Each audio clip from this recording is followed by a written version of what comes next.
आज का हमारा विषय है प्रेम, और ये बहुत अद्भुत है। मैं बहुत उत्साहित हूँ जो पिता ने मुझे दिखाया इस विषय के बारे में। और जितने लोग हमें ऑनलाइन सुन रहे हैं, ये अच्छा होगा कि जो अगर आप सनशिप का जो मैसेज है उसको पहले सुने, वो हमारे यूट्यूब चैनल में आपको मिल जाएगा। उसके बारे में आप उद्धार के बारे में और जो कार्य पवित्र आत्मा आपके अंदर कर रहे हैं उसके बारे में सीख सकते हैं। और फिर हम इस विषय पे आते हैं। आइए हम वचनों में से पढ़ेंगे। उससे पहले मैं आपको कुछ उदाहरण देना चाहती हूँ चित्र बना के। तो आप में से कितने हैं जिनको सच्चा प्यार या फिर सच्चा प्रेम चाहिए? हम सब ने जो है बॉलीवुड मूवीज़ में देखा है और हॉलीवुड मूवी में देखा है कि संसार ने एक अलग परिभाषा जो है वो प्रेम के लिए दी है। लोग जो उस प्रेम की परिभाषा को पकड़ते हैं और बाद में कुछ समय बाद वो निराश हो जाते हैं। लेकिन बाइबल एक ऐसे प्रेम के बारे में बताती है जो कभी असफल नहीं होता, और ये प्रेम जयवंत है। और अगर आप इस प्रेम को पकड़ेंगे, क्योंकि ये प्रेम जो है संसार से नहीं है लेकिन ये प्रेम परमेश्वर से है, और ये जो प्रेम है वो जयवंत होता है। और ये प्रेम बिल्कुल अलग है उस प्रेम से जो आप टीवी में देखते हैं या दूसरे लोगों से हमने सुना होगा प्रेम के बारे में। और जब हम उसके पीछे भागते हैं हम देखते हैं कि वो प्रेम जो है वो जयवंत नहीं है, और हम पिता से पूछते हैं कि ओ पिता ऐसा क्यों है। इसलिए मैं व्यक्तिगत इस विषय के बारे में मैं खोजने लगी, क्योंकि मैं जानना चाहती थी उस असली प्रेम के बारे में। और मैंने देखा कि जो परमेश्वर पिता का प्रेम है वो संसार के प्रेम से बिल्कुल अलग है। क्या आप लोग सब इसे देख सकते हैं? ओके। तो हमने सीखा कि एक पुत्र के लिए जो वचन है वो उसके स्थान के बारे में वो बताता है। तो एक वृक्ष है जो भले और बुरे के ज्ञान का वृक्ष है, जिसमें से आदम ने खाया, और इस वृक्ष का फल है जो हमें मृत्यु की ओर लेके जाता है। और एक दूसरा वृक्ष है जो जीवन का वृक्ष है। आदम जो है वो एक शारीरिक क्षेत्र में आ गिरा, सब कुछ उसकी पहचान जो उसके शरीर से बनाई गई। और जो दूसरा क्षेत्र है वो स्वर्गीय क्षेत्र है, जो परमेश्वर का क्षेत्र है, जो वचन और सत्य पे आधारित है। तो एक प्रेम है जो संसार का प्रेम है, जो संसार से उत्पन्न होता है, और वो प्रेम है जो हमें मृत्यु की ओर लेके जाता है, जो प्रेम शरीर में है। और फिर एक ईश्वरी प्रेम है जो हमें जीवन की ओर लेके जाता है। तो इस दो प्रेम के बारे में हम सीखेंगे। एक प्रेम है जो शरीर में है, और दूसरा प्रेम है जो हमें जीवन के मार्ग में ले चलता है। और हम देखेंगे कि प्रेम कैसे दिखता है और इसके बारे में हम और सीखेंगे आज। तो जितने लोग अभी हमें ऑनलाइन सुन रहे हैं, तो आप देखेंगे कि इस वीडियो के नीचे एक लिंक है जिसे आप क्लिक करेंगे तो एक PDF फाइल ओपन होगी, जिसमें आज जो हम वचन पढ़ने जा रहे हैं वो सारे वचन आपको मिलेंगे। यूहन्ना का सुसमाचार उसका 13 अध्याय। तो पिता कहता है एक दूसरे से प्रेम रखो। हम पढ़ेंगे 13 अध्याय उसका 31 वचन से। जब वह बाहर चला गया तो यीशु ने कहा, अब मनुष्य के पुत्र की महिमा हुई है और परमेश्वर की महिमा उसमें हुई है। यदि उसमें परमेश्वर की महिमा हुई है तो परमेश्वर भी अपने में उसकी महिमा करेगा, और तुरंत करेगा। हे बालकों, मैं और थोड़ी देर तुम्हारे पास हूँ, फिर तुम मुझे ढूंढोगे, और जैसा मैंने यहूदियों से कहा, जहाँ मैं जाता हूँ वहाँ तुम नहीं आ सकते, वैसा ही मैं अब तुमसे भी कहता हूँ। मैं तुम्हें एक नई आज्ञा देता हूँ कि एक दूसरे से प्रेम रखो। जैसे मैंने तुमसे प्रेम रखा है वैसे ही तुम भी एक दूसरे से प्रेम रखो। यीशु मसीह कह रहे हैं कि जैसे मैंने तुमसे प्रेम किया तुम एक दूसरे के समान भी वैसे प्रेम रखो। तो क्या जानना ज़रूरी नहीं है कि यीशु मसीह कैसे प्यार करते हैं? जैसे मैंने तुमसे प्रेम रखा है वैसे ही तुम भी एक दूसरे से प्रेम रखो। यदि आपस में प्रेम रखोगे तो इसी से सब जानेंगे कि तुम मेरे चेले हो। और कलीसिया में सिखाया जाता है कि एक दूसरे से प्रेम रखो। लेकिन अगर मुझे एक दूसरे से प्रेम रखना है, जानना ज़रूरी है कि यीशु मसीह का प्रेम किस समान है। और ऐसे प्रेम के बारे में हम सीखेंगे। जब हम वचन पढ़ेंगे तो हम जानेंगे कि यीशु मसीह का प्रेम किस समान है, और वो उस प्रेम से बिल्कुल अलग है शायद जिस प्रेम की परिभाषा हमें मालूम है। यूहन्ना का सुसमाचार 4 अध्याय 23 वचन। परंतु वह समय आता है, वरन अब भी है, जिसमें सच्चे भक्त पिता की आराधना आत्मा और सच्चाई से करेंगे। यहाँ पे यीशु मसीह उस सामरी स्त्री से बात कर रहे जो कुएं के पास थी। वो स्त्री वहाँ पे पानी भरने के लिए आती है, और जब वो यीशु मसीह से बात करती है तो यीशु मसीह उसे सब कुछ उसके जीवन के बारे में बताना शुरू करते हैं। और फिर यीशु मसीह कहते हैं कि पिता ऐसे आराधकों को ढूंढता है जो आत्मा और सच्चाई से करते हैं। और मैंने वो आराधना शब्द का मतलब जो है वो ढूंढना शुरू किया। और क्या आपको मालूम है कि जो शब्द आराधना है उसका क्या मतलब है? और जो आराधना है उसका इब्रानी भाषा में अर्थ है चूमना या प्रेम। और इस शब्द का मतलब ग्रीक भाषा से आता है जो शब्द है प्रोस्किनियो। और प्रोस जो शब्द है उसका अर्थ है किसी की और काइनियो का अर्थ है चूमना। तो जो असली अर्थ आराधना का है वो प्रेम करना या आत्मीयता है, कि मैं आत्मा में परमेश्वर को चूम रहा हूँ, मैं अपना प्रेम उसे प्रकट कर रहा हूँ। और आराधना का असली अर्थ यही है कि जो मसीह है और उसकी दुल्हन जो कलीसिया है उनके बीच में प्रेम, वो आत्मीयता, वो उस प्रेम का प्रगटीकरण है मेरे परमेश्वर पिता के लिए। और जो शब्द आराधना है उसका जो मूल शब्द है वो चूमना है। और आराधना का मतलब ही अपने प्रेम को पिता के लिए प्रकट करना है। और जब यीशु मसीह कह रहे हैं कि एक दूसरे से प्रेम करना, तो उसका अर्थ यही है कि जो प्रेम, जो पिता से की आराधना या प्रेम करते हैं वो आत्मा और सच्चाई से करते हैं। तो एक पुत्र के रूप में जो प्रेम है, क्योंकि हमारा जन्म स्वर्ग से हो गया है, क्योंकि आदम ने पाप किया, वो इस शारीरिक क्षेत्र में गिर गया। वो ऐसा क्षेत्र था जो अंधकार का, मृत्यु का जो क्षेत्र था, उसकी एक आँख जो आत्मा की आँख थी वो बंद हो गई और दूसरी खुल गई। और जिस क्षण आपका नया जन्म हो गया, नया जन्म का अर्थ है स्वर्ग से नया जन्म, अब मैं और आप एक अलग क्षेत्र से हैं और अब हम सीख रहे हैं प्रेम करना उस रीति से जैसे परमेश्वर ने प्रेम किया। और अब हम उस समान प्रेम नहीं कर रहे जो प्रेम हमने शायद किसी मूवी में, हॉलीवुड मूवी या बॉलीवुड मूवी से देखा, क्योंकि जो ये संसार का प्रेम है वो भावना से प्रेरित है और वो मृत्यु की तरफ हमें लेके जाता है। और फिर एक ईश्वरीय प्रेम है जो प्रेम आत्मा और सच्चाई से है, और ये प्रेम बहुत अलग है, लेकिन ये जो प्रेम है वो जयवंत प्रेम है। हम आगे वचनों में से पढ़ेंगे। प्रेम जो है वो कभी नहीं हारता। हम वचन में से प्रेम के बारे में पढ़ेंगे। जो हम बाइबल में प्रेम की जो परिभाषा पाते हैं वो है पहले कुरिन्थियों की पत्री उसका 13 अध्याय में, पहले अध्याय से हम पढ़ेंगे। यदि मैं मनुष्य और स्वर्गदूतों की बोलियां बोलूं और प्रेम न रखूं तो मैं ठनठनाता हुआ पीतल और झंझनाती हुई झांझ हूं। और यदि मैं भविष्यवाणी कर सकूं और सब भेदों और सब प्रकार के ज्ञान को समझूं और मुझे यहाँ तक पूरा विश्वास हो कि मैं पहाड़ को हटा दूं, परंतु प्रेम न रखूं तो मैं कुछ भी नहीं। यदि मैं अपनी संपूर्ण संपत्ति कंगालों को खिला दूं या अपनी देह जलाने के लिए दे दूं और प्रेम ना रखूं तो मुझे कुछ भी लाभ नहीं। इसे देखिए, प्रेम धीरजवंत है और कृपालु है। प्रेम ढा नहीं करता, प्रेम अपनी बड़ाई नहीं करता और फूलता नहीं। वे अनृति नहीं चलता, वे अपनी भलाई नहीं चाहता, झुंझलाता नहीं, बुरा नहीं मानता, कुकर्म से आनंदित नहीं होता, परंतु सत्य से आनंदित होता है। वह सब बातें सह लेता है, सब बातों की प्रतीति करता है। आपका सबसे बड़ा तोहफा परमेश्वर पिता के लिए यही है कि आप विश्वास करते हैं जो वो आपके विषय में कहता है। उसकी बातों पे प्रतीति करना है, वही हमारे प्रेम को दिखाता है। वो चूमना है हमारे पिता को। सब बातों की आशा रखता है, सब बातों में धीरज धरता है। ये प्रेम कभी नहीं टलता। आगे पढ़ेंगे। भविष्यवाणियाँ हो तो समाप्त हो जाएंगी, भाषाएं हो तो जाती रहेंगी, ज्ञान हो तो मिट जाएगा, क्योंकि हमारा ज्ञान अधूरा है और हमारी भविष्यवाणी अधूरी। परंतु जब सर्व सिद्ध आएगा तो अधूरा मिट जाएगा।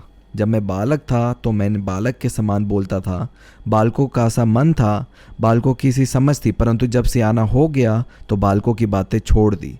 अभी हमें दर्पण में धुंधला सा दिखाई देता है, परंतु उस समय आमने सामने देखेंगे। इस समय मेरा ज्ञान अधूरा है, परंतु उस समय ऐसी पूरी रीति से पहचानूंगा जैसा मैं पहचाना गया हूँ। पर अब विश्वास, आशा, प्रेम, ये तीनों स्थायी हैं, पर इनमें सबसे बड़ा प्रेम है। और फिर वहाँ पे आज्ञा दी जाती है कि तुम इस प्रेम की खोज करो। मैं बहुत उत्साहित और जिज्ञासु हूँ इस प्रेम के बारे में सीखने के लिए, क्योंकि बाइबल कहती है कि ये प्रेम जो है वो कभी नहीं टलता। जो ये शब्द टलना है, ये ग्रीक भाषा में ये शब्द है पिप्टो, और इसका अर्थ ये है कि ये प्रेम जो है कभी नहीं गिरता। इसका अर्थ है जब आप इस प्रेम को खोजेंगे, ये प्रेम में जो है वो कोई भी पाप नहीं है। ये जो प्रेम है वो कभी समाप्त नहीं होता। इस प्रेम की कोई अंतिम रेखा नहीं है। और ये जो प्रेम है वो किसी ऊंचे स्तर से नीचे स्तर पर नहीं आता। मैंने ऐसे बहुत लोगों से बात की है जिन्होंने कहा कि शादी के बाद जो है हमारा प्रेम जो है वो समाप्त होते जाता है, लेकिन बाइबल जो है वो एक ऐसे प्रेम के बारे में बताती है जो कभी कम नहीं होता। और ये जो प्रेम है वो कभी अपने अधिकार को नहीं खोता। संसार में होता है कि पति व्यभिचार करता है या पत्नी व्यभिचार करती है, लेकिन ये जो प्रेम हम बाइबल में पढ़ते हैं उस प्रेम में अधिकार है, क्योंकि आपकी आंखें सर्वदा एक दूसरे की ओर लगी हैं।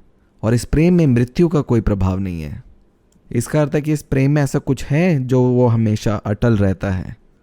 आगे और हम वचन से पढ़ेंगे और इन दो तरीके के प्रेम के बारे में हम और सीखेंगे। परमेश्वर आत्मा है और जो लोग उसकी आराधना या प्रेम करते हैं उन्हें आवश्यक है कि उसकी आराधना करने वाले आत्मा और सच्चाई से आराधना करें।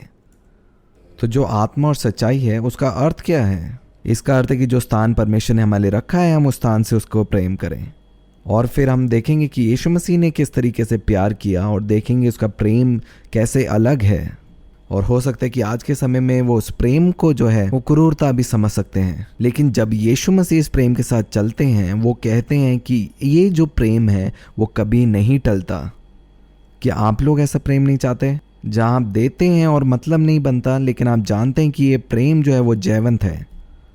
तो एक प्रेम है जो संसार जिसके बारे में जानता है, जो एक शरीर में प्रेम है, और फिर एक परमेश्वर का प्रेम है जो जीवन की ओर हमें लेके जाता है। तो पहले हम उस शरीर के प्रेम के बारे में सीखेंगे या संसार के प्रेम के बारे में हम पढ़ेंगे। पहले यूहन्ना की पत्री 2:15। तुम ना तो संसार से और ना संसार में की वस्तुओं से प्रेम रखो। यदि कोई संसार से प्रेम रखता है तो उसमें पिता का प्रेम नहीं है, क्योंकि जो कुछ संसार में है अर्थात शरीर की अभिलाषा और आंखों की अभिलाषा और जीविका का घमंड वह पिता की ओर से नहीं परंतु संसार ही की ओर से है। इसका अर्थ है जो संसार का प्रेम है वो हमारी भावना से प्रेरित होता है। जो मैं देखता हूँ, जो मैं महसूस करता हूँ, जिसके बारे में मैं सुनता हूँ, हर एक चीज़ जो मेरे आसपास है वो मेरी भावना से प्रेरित है और इस संसार से जुड़ी है। इसका अर्थ है कि ऐसा कोई प्रेम है, लेकिन ये जो प्रेम है वो परमेश्वर पिता की ओर से नहीं है। और यहाँ पे वचन में लिखा है कि वह पिता की ओर से नहीं परंतु संसार ही की ओर से है। तो बाइबल कहती है कि इस प्रकार का प्रेम है। और अगर आप मूवीज़ देखते हैं और अगर आप प्रभावित हैं इस संसार के चक्र में, हम अपने दोस्तों को देखते हैं कि वो लोग शादी उनकी हो चुकी है और ये कितना अद्भुत दिखता है। और बाइबल कहती है कि ऐसा कोई प्रेम में आप पढ़ सकते हैं, लेकिन वो प्रेम जो है वो संसार की ओर से है, क्योंकि वो हमारी शरीर की भावना से प्रेरित है। और ये प्रेम जो है वो हमें मृत्यु की ओर लेके जाएगा। इसका अर्थ है, आगे लिखा है, संसार और उसकी अभिलाषा दोनों मिटते जाते हैं, पर जो परमेश्वर की इच्छा पर चलता है वह सर्वदा बना रहेगा। तो हमने संसार के प्रेम के बारे में बात करी। जब आदम ने पाप किया और वो पाप में गिर गया तो उसने एक शारीरिक क्षेत्र में प्रवेश किया।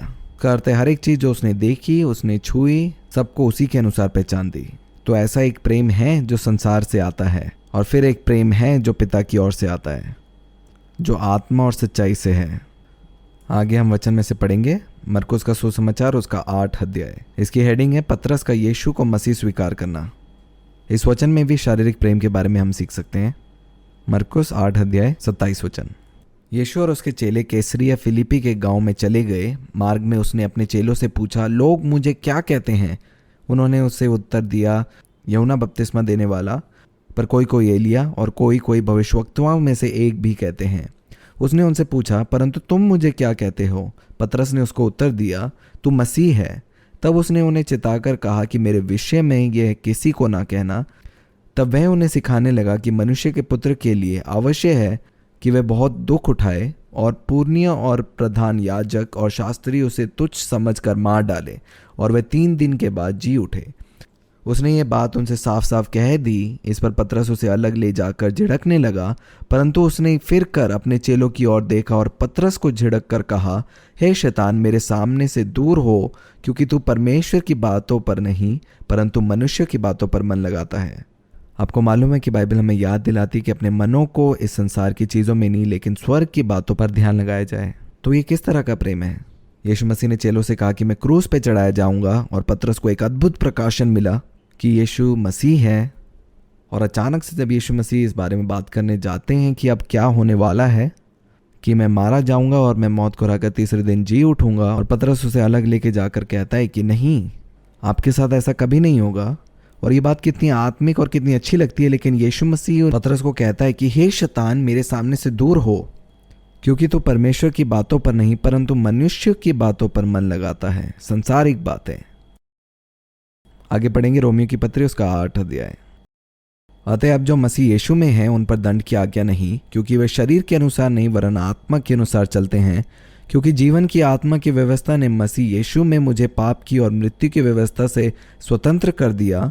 क्योंकि जो काम व्यवस्था शरीर के कारण दुर्बल होकर ना कर सकी उसको परमेश्वर ने किया, अर्थात अपने ही पुत्र को पापमय शरीर में की समानता में और पाप बलि होने के लिए भेजकर शरीर में पाप पर दंड की आज्ञा दी, इसलिए कि व्यवस्था की विधि हम में जो शरीर के अनुसार नहीं वरन आत्मा के अनुसार चलते हैं पूरी की जाए।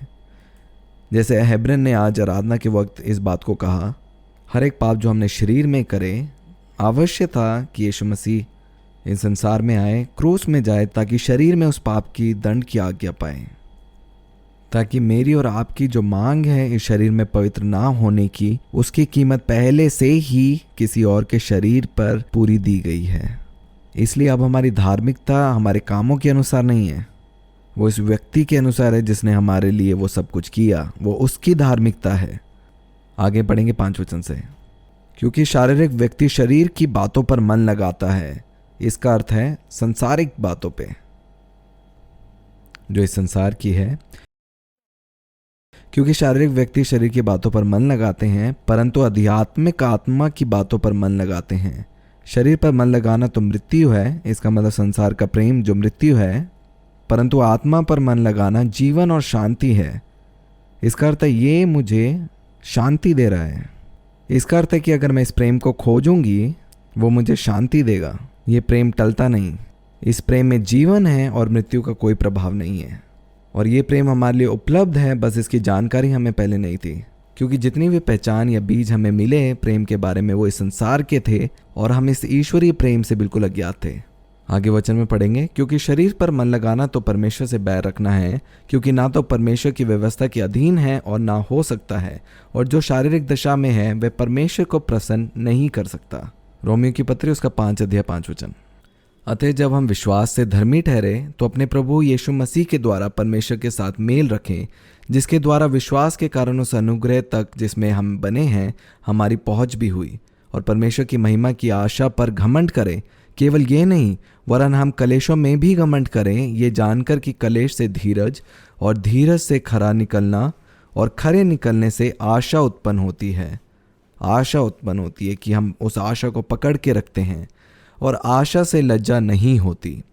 मुझे बहुत से ऐसे लोग मिलते हैं जो कहते हैं कि मैंने अपने जीवन में आशा रखी और मैं लज्जित हुआ, और अब जो है मैं परमेश्वर से नाराज़ हूँ। और तब मुझे लगता है कि वो अभी भी इस संसार के क्षेत्र में है, इसलिए वे निराश होते हैं, क्योंकि वो लोगों से मिलते हैं, उनके लिए भविष्यवाणी होती है और उनको लगता है कि परमेश्वर ने उनसे बात करी है। जब वो बातें पूरी नहीं होती तब मैं केवल एक बात को जानती हूँ कि एक चीज़ है केवल जो मृत्यु की तरफ हमें लेके जाती है, वो है उस भले बुरे के ज्ञान के वृक्ष का फल। सब कुछ जो स्वर्ग से है वो बहुत ही अलग दिखता है, लेकिन वो सब कुछ जो है वो जीवन की ओर हमें लेके जाता है। और वचन इस बात को कहता है कि आशा से लज्जा नहीं होती। तो इसका अर्थ है एक प्रेम है, जब आपका नया जन्म हुआ उसी क्षण एक प्रेम है जो परमेश्वर के द्वारा उंडेला गया, पवित्र आत्मा के द्वारा हमारे मनों में उंडेला गया। और हमने पहले वचनों में सीखा कि पवित्र आत्मा क्या समरण दिलाता है। वो दिलाता है कि हम परमेश्वर पिता की धार्मिकता हैं, और वो हर एक सत्य जो परमेश्वर की ओर से उन्हें दिखाता है।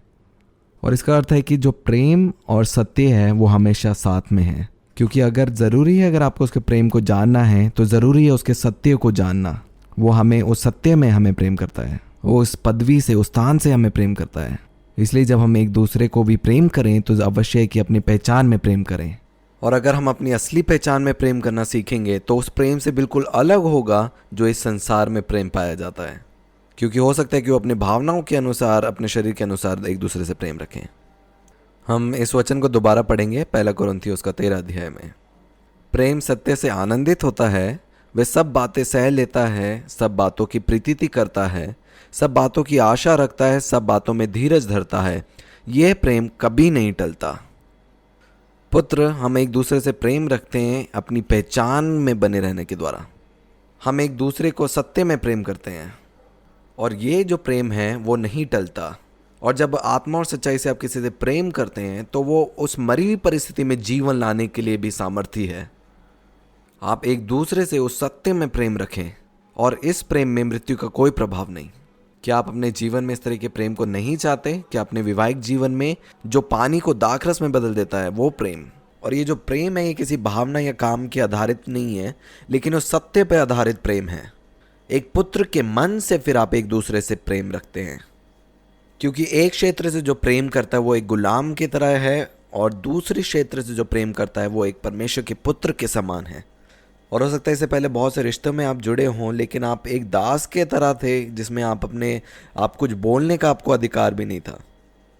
और दूसरे क्षेत्र में आपको मालूम है कि आप एक पुत्र हैं और आप प्रेम करते हैं एक राजा के समान, एक शेर के समान। जब एक शेर का बच्चा, जैसे हमने संक्षिप्त मैसेज में सुना कि अगर एक शेर का बच्चा लक्कड़बग्गों के मैदान में चले जाता है, वो गुम हो जाता है, तो उस शेर का प्रेम है जो वहाँ पे जाकर उसे उस दास्तव में, उस गुलामी से छुड़ाकर भी उसे वापस अपने घर लेके आता है। और पुराने नियम में हर एक उन कामों को हम देख सकते हैं जो पिता अपने बच्चों के लिए करता है। परमेश्वर कहता है कि जो तुम्हारे खिलाफ आता है वो मेरे खिलाफ आता है, तुम मेरी आँख के पुतले के समान हो। वो प्रेम एक दास के समान नहीं है, लेकिन वो प्रेम एक पुत्र के समान है। अब हम देखेंगे यीशु मसीह के समान प्रेम कैसा है। हमने वचन में पढ़ा कि यीशु मसीह कह रहे हैं कि मैं चाहता हूँ ये प्रेम तुम्हें बना रहे, और जिस समान मैंने तुमसे प्रेम किया तुम एक दूसरे से भी उसी समान प्रेम रखो। और आइए अब देखते हैं कि अगर आप जानना चाहते हैं यीशु मसीह का प्रेम किस समान है, तो हम वचन में से उसको सीखेंगे। क्या यीशु मसीह का प्रेम आरामदायक है?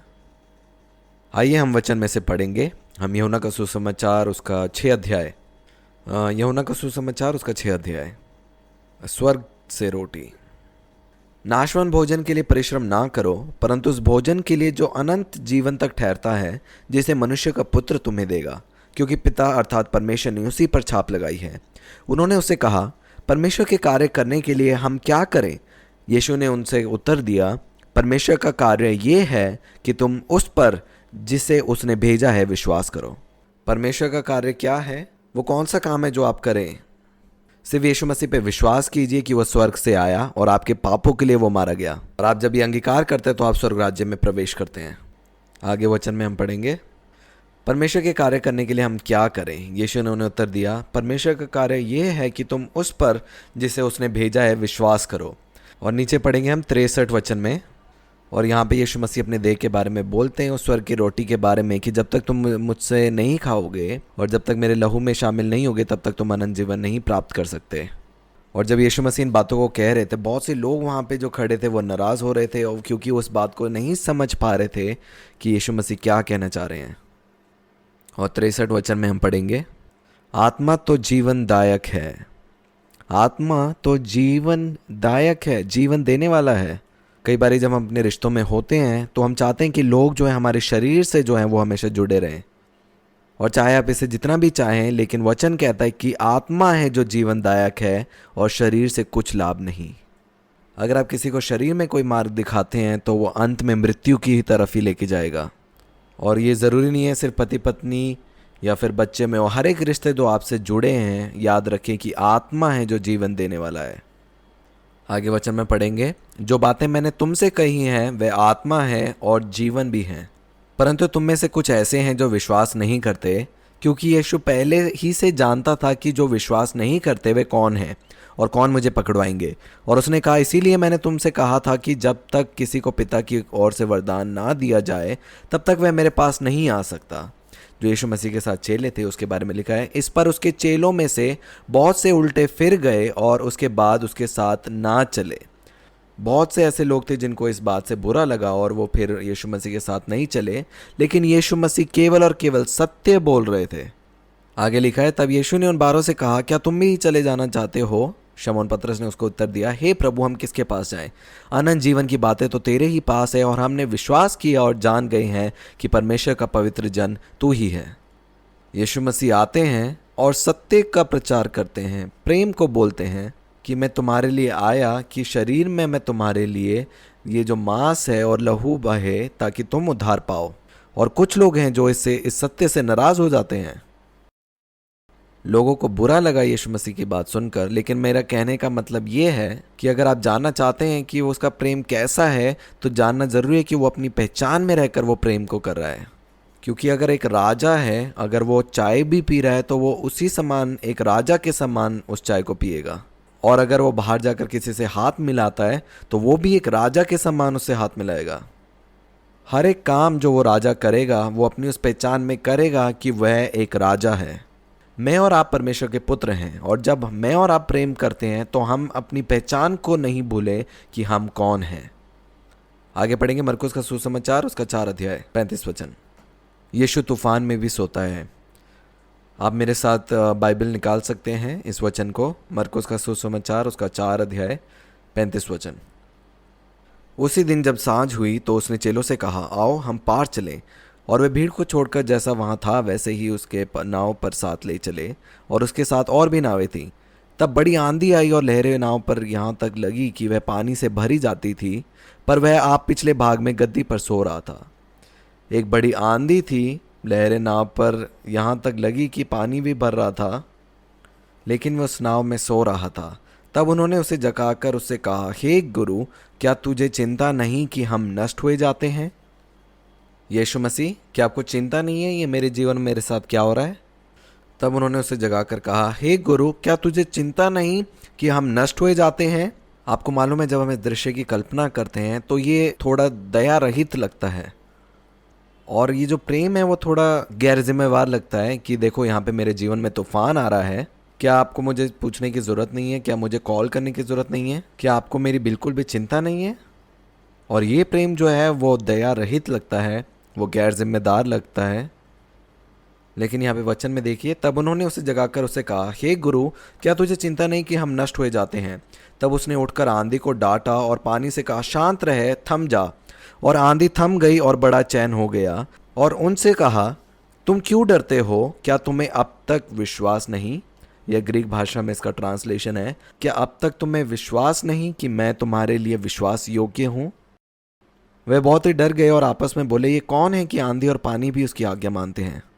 अब इस बात की कल्पना करिए कि यीशु मसीह अपने चेलों के साथ, अपने मित्रों के साथ है, और एक बड़ा तूफान जो है वो वहाँ पे आया और वो वहाँ पे सो रहे हैं। यीशु मसीह क्यों तूफान के बीच में सोते हैं? वो इसलिए सोते हैं क्योंकि वो जानते हैं कि वो इस तूफान से बढ़कर हैं। आप अपने जीवन में आराम तभी कर पाएंगे जब आप जानेंगे कि आप एक पुत्र हैं। कुछ भी ऐसी चीज़ नहीं है जो यीशु मसीह से बढ़कर है। वो हर एक चीज़ उसके नाम के नीचे है, और वही पहचान मेरी और आपकी है, क्योंकि मैं और आप अब उस नाम के साथ एक हैं। इसलिए एक पुत्र जो है वो शांत है। संसार के लिए वो दया रहित दिख सकता है कि क्या ये साधारण नहीं है कि हम अपने बच्चों की चिंता करें? हाँ, वो साधारण है, लेकिन वो एक शरीर में एक पहचान के द्वारा है, क्योंकि वचन कहता है तुम किसी भी बात की चिंता ना करो। मैं अपनी मम्मी से बहुत प्यार करती हूँ, और उन्होंने मेरे लिए चिंता करना कम कर दिया है, क्योंकि वो अपनी पहचान में जाग रहे हैं कि अब वो पुत्र हैं, और उन्हें मालूम है जो वो चिंता करते हैं वो उनके अविश्वास को दिखाती है। ये थोड़ा दया रहित दिख सकता है, लेकिन ये उस आत्मा से है जो जिसमें जीवन है और जो तूफान में भी स्थिर रहता है। इसलिए वो प्रेम जिसमें चिंता है कि कॉल करके बोलना है कि अरे तुम कहाँ पे हो, कैसे हो, वो चिंता जो है वो मृत्यु की तरफ लेके जाती है और उसमें कोई जीवन नहीं। लेकिन जो आत्मा का प्रेम है वो दया रहित या गैर जिम्मेदार लग सकता है, लेकिन वो हमेशा स्थिर रहने वाला है। लेकिन ये जो आत्मा का प्रेम है वो अपनी पहचान से आता है कि आप कौन हैं, और जाने कि दूसरा व्यक्ति भी पुत्र की पहचान में है। ये दोनों प्रेम अलग हैं, लेकिन मैं आपको दिखाना चाहती हूँ कि यीशु मसीह का प्रेम किस समान है। और मुझे याद है, ये बहुत पुरानी बात है, जब मम्मी जो है विश्वास में नहीं थी तो किसी ने मुझे बाइबल स्टडी के लिए अपने घर में बुलाया था, और उस समय मेरी मम्मी को ब्लड प्रेशर की दिक्कत थी। हम रोज़ उनके ब्लड प्रेशर को चेक करते थे एक पंप को इस्तेमाल कर।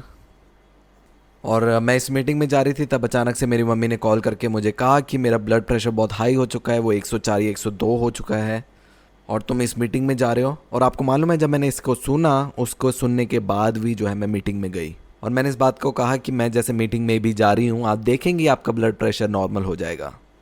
मेरा भाई मुझे कॉल करके बोलता है, तुम एक गैर जिम्मेदार बेटी हो, कि तुम्हें अभी घर में होना चाहिए अपने मम्मी के लिए चिंता करते हुए, लेकिन तुम इस मीटिंग में जा रहे हो।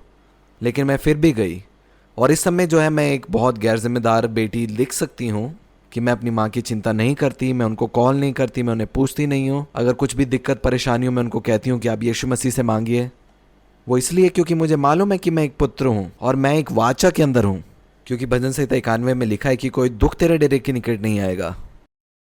और जितना मैं इस पहचान में जागूंगी कि मैं कौन हूँ, मैं देखूंगी कि मेरे जीवन से वो चिंता का सारा विषय जाता रहेगा, और हर एक चीज़ जो मैं अपनी पहचान में होकर करूंगी वो जीवन की तरफ मुझे लेके जाएगा। हमारी लड़ाई अब लहू और मांस से नहीं है, लेकिन प्रधानों और अधिकारियों से है। लेकिन वो कैसे जानते हैं कि हम एक पुत्र हैं? वो हमारे उस शांति के स्थान से हमें पहचानते हैं। हम प्रेम करते हैं उस सत्य में, और जितना आप सत्य में रहकर प्रेम करेंगे वो दुनिया के प्रेम से अलग होगा, क्योंकि दुनिया के प्रेम में चिंता है, और अगर आप चिंता नहीं करते तो आप प्रेम नहीं करते। वो संसार से और वो मृत्यु की तरफ लेके जाता है। और जब आप अपने सत्य में रहकर प्रेम करना शुरू करेंगे, आप जानेंगे कि सब कुछ जो आपका है वो पिता का है। भजन संहिता 91। आप चिंता नहीं करते लेकिन आप अपने मार्ग में जाते हैं, और फिर मसीह में जो आपकी धार्मिकता है वो आपके लिए काम करती है। और यहाँ पे जो यीशु मसीह का प्रेम दिखा कि तूफान में चेले चिल्ला रहे हैं कि तू हमारी चिंता नहीं करता, दया रहित, गैर जिम्मेदार, लेकिन वह एक प्रेम है और वो प्रेम सत्य में है, और उस प्रेम में वो तूफान को भी शांत करता है। आगे हम पढ़ेंगे मत्ती का सुसमाचार उसका 14 अध्याय उसका 13 वचन। यहाँ पे यूहन्ना बपतिस्मा देने वाले के बारे में है। वो यीशु मसीह से पहले भेजा गया ताकि वो यीशु मसीह के लिए एक मार्ग तैयार करे। और इस अध्याय में हम यूहन्ना बपतिस्मा देने वाले की हत्या के बारे में हम पढ़ते हैं। क्या आपको नहीं लगता कि यीशु मसीह को उसके लिए जाना चाहिए था? लेकिन यीशु मसीह क्या करते हैं? हम पढ़ेंगे मत्ती का सुसमाचार उसका 14 अध्याय 1 वचन। उस समय चौथाई देश के राजा हेरोदेस ने यीशु की चर्चा सुनी और अपने सेवकों से कहा, ये यूहन्ना बपतिस्मा देने वाला है, वह मरे हुओं में से जी उठा है, इसीलिए उससे सामर्थ के काम प्रकट होते हैं। क्योंकि हेरोदेस ने अपने भाई फिलिपुस की पत्नी हेरोदियास के कारण यूहन्ना को पकड़ाकर बांधा और जेल खाने में डाल दिया था। और आगे हम पढ़ते हैं यूहन्ना बपतिस्मा देने वाले की हत्या के बारे में। 13 वचन से पढ़ेंगे। जब यीशु ने यह सुना तो वह नाव पर चढ़कर वहां से किसी सुनसान जगह को एकांत में चला गया। लोग ये सुनकर नगर नगर से पैदल ही उसके पीछे हो लिए। उसने निकलकर एक बड़ी भीड़ देखी और उन पर तरस खाया और उनके बीमारों को चंगा किया। तब सांझ हुई तो उसके चेलों ने उसके पास आकर कहा, ये सुनसान जगह है और देर हो रही है, लोगों को विदा किया जाए कि वह बस्तियों में जाकर अपने लिए भोजन मोल लें। पर यीशु ने उनसे कहा, उनका जाना आवश्यक नहीं, तुम ही इन्हें खाने को दो। और आगे हम वचन में पढ़ते हैं कि कैसे यीशु मसीह ने वो 5000 की भीड़ को जो है भोजन खिलाया। और यहाँ पे यीशु मसीह ने किसी की हत्या के बारे में सुना, यूहन्ना बपतिस्मा देने वाले के, कि वो यीशु मसीह से पहले भेजा गया उनके लिए मार्ग तैयार करने के लिए। दोनों साथ में अलग अलग कोख में रहे, एक मरियम की कोख में, एक एलिशबा की कोख में। मेरे कहने का अर्थ है कि कैसे यीशु मसीह ने यूहन्ना बपतिस्मा देने वाले के हत्या के बारे में जब सुना तो कैसे उन्होंने उसकी प्रतिक्रिया की। मैं भी अपने पिता के अंतिम संस्कार में नहीं गई, मुझे वो नहीं पसंद और मैं जाती नहीं, और लोग इस बात से नाराज़ होते हैं और मैं कहती हूँ कि मैं उस समय को नहीं मनाती। मैं जीवन का उत्सव लेती हूँ और मुझे पता है कि उनका शरीर केवल मरा है लेकिन उनकी आत्मा जीवन में है। और यीशु मसीह ने भी जब यूहन्ना बपतिस्मा देने वाले की हत्या के बारे में सुना तो वो उनके पीछे नहीं गया, वो अपने मार्ग में चला और वो बीमारों को उसने चंगा किया। तो क्या ये कार्य दया रहित नहीं लग रहा? क्योंकि वो उसका मित्र था, उन्हें वहां पे जाना चाहिए था, लेकिन यहाँ यीशु मसीह जाते हैं बड़ी भीड़ के बीच में और वो बीमारों को चंगा करते हैं। लेकिन वो यहाँ पे प्रेम कर रहे हैं अपनी पहचान में से, क्योंकि वो जानते हैं कि वो स्वयं पुनरुत्थान और जीवन है। बाइबल में मृत्यु को एक बैरी कहा गया है। आगे पढ़ेंगे हम यूहन्ना का सुसमाचार उसका 11 अध्याय, लाजर की मृत्यु। मैं और आप प्रेम करते हैं सत्य में। आप लोग अंगीकार कर सकते हैं कि हम जो पुत्र हैं वो प्रेम करते हैं सत्य में। और आप देखेंगे जितना आप एक दूसरे से उस सत्य में प्रेम करेंगे, आप देखेंगे और अधिकताई से जीवन को। और बहुत सी बातों में जिसमें आप चिंता करते हैं, आप देखेंगे कि आप उस सांसारिक प्रेम, उस क्षेत्र से बाहर निकल कर आप आत्मिक प्रेम की तरफ, उस जीवन की तरफ आप अपने आप को बढ़ता हुआ देखेंगे। क्योंकि मैंने देखा है राज्य में बहुत से पति पत्नी हैं जो एक दूसरे को बचाना चाहते हैं राज्य में, और जैसे ही वो अपनी पहचान में आते हैं, अब वो सिर्फ घोषणा करते हैं और अपनी पहचान में बने होने के कारण जो कुछ वो बोलते हैं वो उनके जीवन में स्थापित होना शुरू हो जाता है। यूहन्ना का सुसमाचार उसका 11 अध्याय 1 वचन। मरियम और उसकी बहन मार्था के गांव बैतनिय्याह का लाजर नामक एक मनुष्य बीमार था। ये वही मरियम थी जिसने प्रभु पर इत्र डालकर उसके पांवों को अपने बालों से पोंछा था। इसी का भाई लाजर बीमार था। अतः उसकी बहनों ने उसे कहला भेजा, हे प्रभु देख, जिससे तू प्रीति रखता है वह बीमार है, जिससे तू प्रीति रखता है। ये सुनकर यीशु ने कहा, यह बीमार मृत्यु की नहीं परंतु परमेश्वर की महिमा के लिए है, कि उसके द्वारा परमेश्वर के पुत्र की महिमा हो। यीशु मार्था और उसकी बहन और लाजर से प्रेम रखता था। फिर भी जब उसने सुना कि वह बीमार है तो जिस स्थान पर वह था वहां 2 दिन और ठहर गया। जब यीशु मसीह ने इस बात को सुना, वो उनसे प्रेम करता था, और जब उसने ये बात को सुना तो वहां पे लिखा है वो 2 दिन और उस स्थान में ठहर गया। इसलिए कि मैंने अपने माँ से प्रेम किया। मेरा प्रेम गैर जिम्मेदार दिख सकता है, लेकिन आवश्यक कि मैं सत्य में प्रेम करूं। और जब मैं सत्य में बने होकर, अपनी पहचान में बने होकर मैं अपनी माता से प्रेम करती हूँ, तो हो सकता है वो प्रेम संसार के लिए गैर जिम्मेदार दिख सकता है, वो दया रहित दिख सकता है, लेकिन मैं केवल सत्य में बने होकर प्रेम करती हूँ, चाहे वो दया रहित दिख सकता है, लेकिन वो प्रेम जो है वो जीवन को लेके आता है कि उनका बीपी एकदम नॉर्मल हो गया 5 मिनट के अंदर अंदर। और एक प्रेम दिख सकता है कि हाँ, मैं नहीं जाऊँगी प्रार्थना में, मैं आपके पास रहूँगी, मैं आपके लिए गर्म सूप बनाती हूँ, और उससे कुछ भी प्राप्त नहीं होगा। क्या आपको वो प्रेम चाहिए जो जैवंत है? बाइबल इस प्रेम के बारे में कहती है, उस प्रेम के पीछे जाओ जो प्रेम कभी टलता नहीं। इसका अर्थ उस प्रेम में मृत्यु नहीं है, उसमें जीवन है। और अच्छा है कि मैं यही प्रेम आपको दिखाऊं। हो सकता है कि लोग उससे नाराज हों, उनको बुरा लगे, वो चले जाएं। जैसे यीशु मसीह के पीछे जो भीड़ चल रही थी उनमें से बहुत से लोग चले गए, लेकिन ये जो प्रेम है वो जैवंत है। और ये जो प्रेम है वो पुत्र के पास वो एक विरासत के समान है। और संसार में हो सकता है कि लोग अलग हो रहे हैं, एक दूसरे से दूर हो रहे हैं, लेकिन ये जो प्रेम जिसमें बना रहता है वो हमेशा अपने आप को एक पाते हैं मसीह में। और वो इसीलिए क्योंकि आपने सत्य में रहकर प्रेम किया और अपनी पहचान में जागरूक होकर प्रेम किया। मैं और आप एक दास के समान प्रेम नहीं करते, लेकिन मैं और आप एक पुत्र के पहचान में एक दूसरे से प्रेम रखते हैं। आगे वचन में हम देखेंगे कि कैसे वो 2 दिन वहीं पे ठहर जाता है, और जब वो वहाँ पे आता है तो वो उन सब लोगों से नाराज़ होता है, क्योंकि वो देखता है कि वहाँ पे सब लोग रो रहे हैं। और वो इसलिए नाराज़ है क्योंकि वो लोग अभी तक यीशु मसीह को उस पुनरुत्थान और जीवन के रूप में नहीं देखते। और वचन में पढ़ते हैं हम, वो 4 दिन बाद वहाँ पे लाजर की कब्र के सामने खड़ा होता है, और वहाँ पे लिखा है कि वो सबसे नाराज़ है, वो गुस्से में है। और एक स्थान में तो वो जितने लोग रोते हैं उन सभी को वो कमरे से बाहर भेज देता है। और दूसरे लोगों के लिए बहुत दया रहित और बहुत बुरा लग सकता है कि यहाँ पे किसी की मृत्यु हुई है और इन्हें देखिए। और चेलों को लगा कि यीशु मसीह भी शायद उनके साथ रोने वाला है, लेकिन यीशु मसीह जो दिखने में दया रहित दिख सकता है, लेकिन वो प्रेम करता है उस सत्य में बने रहकर।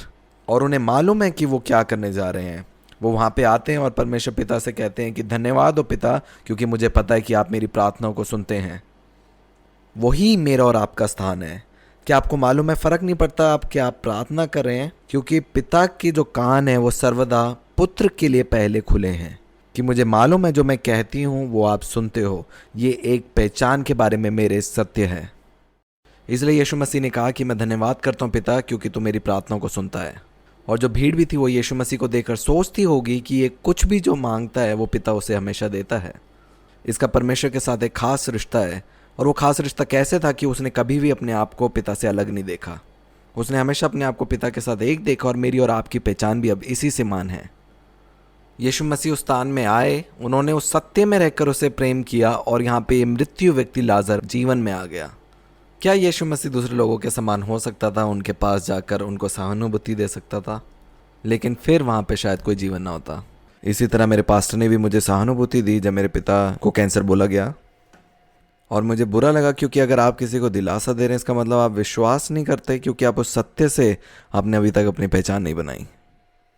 और उसके बाद जब मेरी मम्मी को भी कैंसर बोला गया, मैंने किसी को नहीं बताया, क्योंकि मैं अपने सत्य, अपनी पहचान में दृढ़ थी। मैं कुछ पल के लिए रोई, लेकिन मैंने उसे अपने आंसू को साफ कर कर मैंने अपने आप को याद दिलाया कि तुम परमेश्वर के पुत्र हो, और मैंने मम्मी को याद दिलाया कि आप भी परमेश्वर के पुत्र हैं, क्योंकि एक वाचा है जो मेरे लिए काम कर रही है, भजन संहिता 91। फिर हमने दूसरा टेस्ट किया और जाना कि वो जो कैंसर रिपोर्ट है वो नेगेटिव है। और इस प्रेम को जो दुनिया है बहुत बारी गैर जिम्मेदार देखती है या दया रहित देखती है, लेकिन ज़रूरी है कि आप उस सत्य में रहकर आप प्रेम करें, क्योंकि इसी प्रेम में आप जीवन को पाते हैं। अब वचन में से यीशु मसीह के तरीकों को देख सकते हैं कि यीशु मसीह ने कैसे प्रेम किया। लाजर भी जो है मृत्यु से वो जीवित हो गया। तो क्या अब ये वचन सही ठहरा कि प्रेम कभी टलता नहीं है, प्रेम कभी गिरता नहीं है, प्रेम में जीवन है। और यहाँ पे हम देखते हैं कि यीशु मसीह के प्रेम ने लाजर को मृत्यु में से जीवन में लेके आ गया। आप कौन सा प्रेम चाहते हैं? क्या आपको मालूम है कि बिलवर्ड में एक एग्जाम्पल है, एक गवाही है माधुरी की। जब उनके पिता हॉस्पिटल में थे और वो उस समय अपने हनीमून में थी, उनको खबर मिली कि उनके पिता अब नहीं रहे। लेकिन जैसे ही उन्होंने वो खबर सुनी, वह निराश नहीं हो, लेकिन वो अन्य भाषा में वो प्रार्थना करना उन्होंने शुरू किया। और जैसे पता लगा कि उनके पापा गुजर चुके हैं, 45 मिनट बाद उन्हें कॉल आता है, बताया जाता है कि उनके पिता वापस जीवित हो चुके हैं। और इसलिए कि ये बेटी सत्य में रहकर प्रेम करती है, क्योंकि उन्होंने ठाना कि हाँ, मुझे वापस अपने पिता से जाकर मिलना है। और 45 मिनट बाद हमारे बिलवर्ड ग्रुप में मैसेज आता है कि मेरे पिता वापस जीवन में आ चुके हैं। फिर जब वो अपने पिता से मिलने गई, उन्होंने यीशु मसीह के बारे में उन्हें बताया और फिर वो प्रभु के पास चले गए। लेकिन मेरे कहने का मकसद ये है कि ये प्रेम अलग है। संसार का प्रेम शारीरिक है और बहुत सी भावनाओं के ऊपर वो आधारित है कि अगर आप बीमार हैं तो मैं आपके लिए एक गर्म सूप लेके आऊँगी, लेकिन राज्य में जो प्रेम है वो अलग है। बिलवड की एक गवाही है कि हमारे टेक टीम में हमारे पास कोई ऐसा खास व्यक्ति नहीं था और हमारे पास हमेशा जो है प्लान ए रहता है, प्लान बी नहीं होता। और वैसे ही हमारे आराधना के लिए है, अगर वो नहीं आए तो हमें नहीं मालूम कि हम क्या करेंगे। तो जो हमारी टेक टीम में हीरल, एक दिन उन्होंने मैसेज किया कि मैं नहीं आ सकती और मैंने शीतल को सुबह कॉल किया। उन्होंने कहा मुझे क्या हुआ। और बिलवड में आपको अनुमति नहीं है ये बोलने के लिए आप बीमार हैं, क्योंकि ये आपके स्वभाव में ही नहीं है। और जितने लोग मुझे जानते हैं उनको पता है कि मैं इन शब्दों का उपयोग नहीं करती, क्योंकि ये मेरे लिए कोई मतलब नहीं रखते। और जब शीतल ने फ़ोन उठाया तो उन्होंने कहा कि आज मेरा जो बदन है वो दर्द हो रहा है और मुझे ठीक नहीं लग रहा। लेकिन और मैंने उसको उत्साहित किया ये अंगीकार करने के लिए कि जो पुनरुत्थान जीवन है वो मुझ में है और वो मेरे शरीर को जीवन दे रहा है। और मैं किसी काम से बाहर जा रही थी, लेकिन मैं शीतल के घर गई उसके लिए कुछ गर्म सूप बनाने के लिए या उसे प्यार करने के लिए नहीं, लेकिन उसे अभिषेक करने के लिए, क्योंकि जो पुत्र का प्रेम है वो सत्य में है। तो मैं थोड़ा सा तेल लेके शीतल के घर गई और मैंने उसके लिए प्रार्थना करी, क्योंकि हमारे पास टेक टीम के लिए कोई नहीं था। और हमने देखा कि उनके जीवन में गवाही हुई, क्योंकि वो अगले दिन टेक टीम में वो आ गई थी और अपने आप को बिल्कुल तंदुरुस्त पाया। मैं उनके पास कोई गर्म चाय या कॉफ़ी लेके नहीं गई, क्योंकि दिखने में वो शायद अच्छा हो सकता है, लेकिन वो एक शारीरिक क्षेत्र से है। उसमें शायद आप 10-12 दिन और बीमार रहेंगे, लेकिन ऐसा प्रेम नहीं है, क्योंकि हम जानते हैं कि एक प्रेम है जो हमेशा जयवंत है। और हमें संसार के चक्र में होकर हम प्रेम नहीं करते, लेकिन हम जो प्रेम वचन में आधारित है वैसे प्रेम करते हैं। और बिलवड में नहीं, लेकिन जब मैं अन्य लोगों के साथ, दूसरी कलीसिया के लोगों के साथ अगर कहीं खाने में बैठती हूँ तो मैं देखती हूँ कि कितने लोग साधारण रीति से इस बात को लेते हैं कि हम बीमार हैं, मुझे अच्छा नहीं लग रहा, मेरी तबीयत ख़राब है। और मैं देखती हूँ कि ये मेरे लिए कितना असाधारण है और मैं चाहती हूँ कि उनके लिए भी वो असाधारण हो, क्योंकि मसीह में होकर हमारे स्वभाव में ये सब चीज़ें नहीं हैं। और वहाँ पे शीतल मुझे कह रही थी कि तुम ये तेल लेके आए हो, और मैंने कहा कि हाँ, मैं चाहती हूँ कि ये बीमारी तुम्हें इसी वक्त छोड़े। और अगले दिन मैंने उन्हें चंगाई में पाया हमारे टेक टीम में। ये प्रेम जो है दया रहित दिख सकता है, लेकिन ये हमेशा जयवंत रहे। आगे पढ़ेंगे मरकुस का सुसमाचार, उसका 8 अध्याय, 4000 को खिलाना। और हम सब सीख रहे हैं कि यीशु मसीह का प्रेम वो किस समान है। वो हो सकता है कि संसार के लोगों के लिए दया रहित दिख सकता है, लेकिन यीशु मसीह प्रेम करते थे उस सत्य में जिस सत्य की पहचान में वो चलते थे। और मैं आपको याद दिला रहा हूँ कि अगर आप सत्य में रहकर आप एक दूसरे से प्रेम रखेंगे तो हो सकता है कि संसार के लिए आप दया रहित या गैर जिम्मेदार दिख सकते हैं, लेकिन हमेशा याद रखना कि वो प्रेम कभी नहीं टलेगा। मरकुस का सुसमाचार, उसका 8 अध्याय। तो इससे पहले यीशु मसीह ने 4000 लोगों को खिलाया। वो पहले 5000 की भीड़ को वो खाना खिला चुके हैं। यीशु मसीह अपने चेलों के साथ, अगर आप यीशु मसीह को देखेंगे तो वो बाकी जितने अन्य लोग थे उन सबसे वो जो है अलग दिखता था। हमने इसकी करुणा और दया के बारे में सीखा, और बाइबल में लिखा है कि कैसे एक विधवा थी जिसका एक लौता बेटा जो है वो मर गया था, और वचन कहता है कि उसे उस पर करुणा या दया आई और उसने उस एक लौते को जीवित कर दिया। और दूसरा हम पढ़ते हैं कि जब 2 अंधे जब वो चिल्ला रहे थे कि यीशु यीशु हमें तू चंगा कर, और उसके चेले जो थे वो उन्हें शांत करा रहे थे, लेकिन जब यीशु मसीह ने उनकी तरफ देखा वो ठहर गया, और वचन कहता है कि उनमें उसने अपनी करुणा प्रकट करी। और यीशु मसीह जब अपने चेलों के साथ थे, अपने मित्रों के साथ हमेशा जब वो रहते थे, तो वो ऐसा था कि वो उनको सिखाना चाहते थे उन सत्यों में से कि तुम जानो कि तुम्हारी पहचान क्या है, और उस सत्य में पकड़कर तुम भी उसी रीति से चलो। क्योंकि आप सिर्फ वचन सुनने वाले नहीं, लेकिन उस पर चलने वाले बनो। जो भी प्रकाशन आपको मिले उस पर आप कार्य करने वाले बने।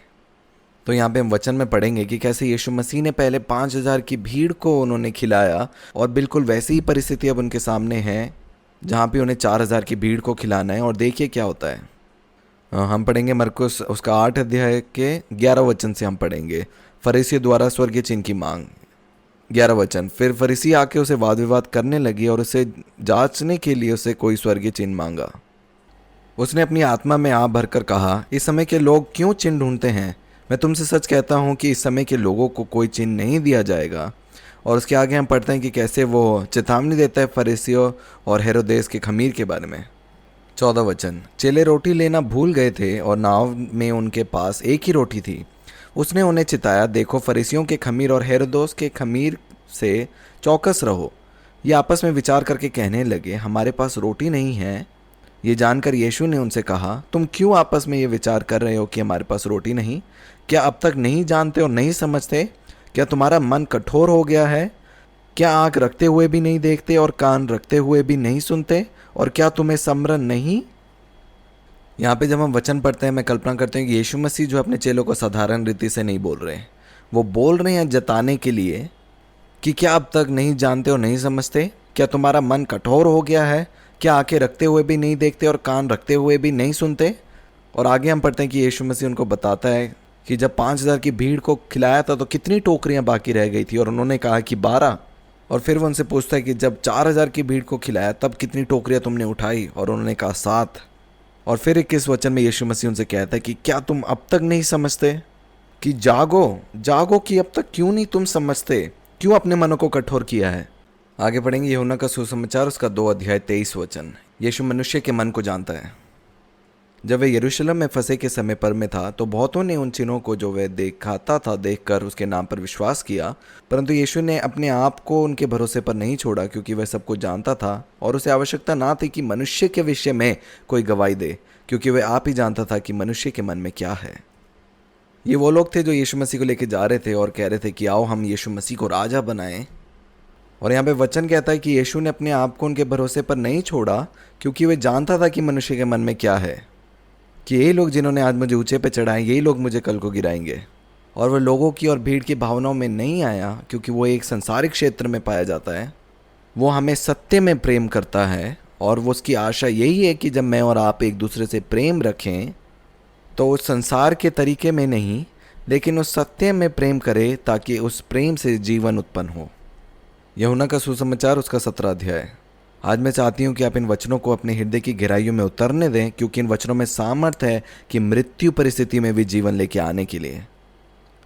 ये जो प्रेम है वो कभी मर नहीं सकता। ये देखने में तो दयारहित हो सकता है, पर ये प्रेम है जो जीवन देता है। यूहन्ना का सुसमाचार 17 अध्याय, उसका 20 वचन। मैं केवल इन्हीं के लिए विनती नहीं करता, परंतु उनके लिए भी जो इनके वचन के द्वारा मुझ पर विश्वास करेंगे, कि वे सब एक हों, जैसे तू है पिता मुझ में है और मैं तुझ में हूँ, वैसे ही वह भी हम में हो, जिससे संसार विश्वास करे कि तूने ही मुझे भेजा है। वह महिमा जो तूने मुझे दी मैंने उन्हें दी है, कि वे वैसे ही एक हो जैसे कि हम एक हैं, मैं उनमें और तुम मुझ में, कि वे सिद्ध होकर एक हो जाएं, और संसार जाने कि तू ही ने मुझे भेजा, और जैसे तूने मुझसे प्रेम रखा वैसे ही उनसे प्रेम रखा। एकता। अगर आप किसी से प्रेम करते हैं तो आप उन्हें सत्य दिखाएं, वहाँ पे आप अपने मुंह को बंद मत रखें। 24 वचन। हे पिता, मैं चाहता हूँ कि जिन्हें तूने मुझे दिया है, जहाँ मैं हूँ वहाँ वे भी मेरे साथ हों, कि वे मेरे उस महिमा को देखे जो तूने मुझे दी है, क्योंकि तूने जगत की उत्पत्ति से पहले मुझसे प्रेम रखा। हे धार्मिक पिता, संसार ने मुझे नहीं जाना, परंतु मैंने तुझे जाना, और इन्होंने भी जाना कि तू ही ने मुझे भेजा है। मैंने तेरा नाम उनको बताया और बताता रहूँगा, कि जो प्रेम तुझको मुझसे था वे उनमें रहे और मैं उनमें रहूँ।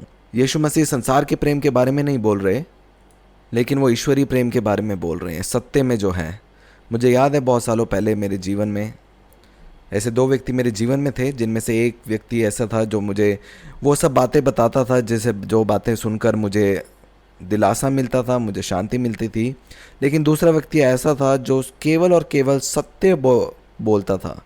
तो मैंने उस व्यक्ति को छोड़ा जो सत्य बोलता था, और मैं उसके द्वारा वचन को सुनने लगा। लेकिन कुछ 2 साल बाद मैंने पाया कि फिर से मैं उसी परिस्थिति में आ चुकी हूँ, और जो दूसरा व्यक्ति था जो सत्य को बोलता था वो अभी भी स्थिर है।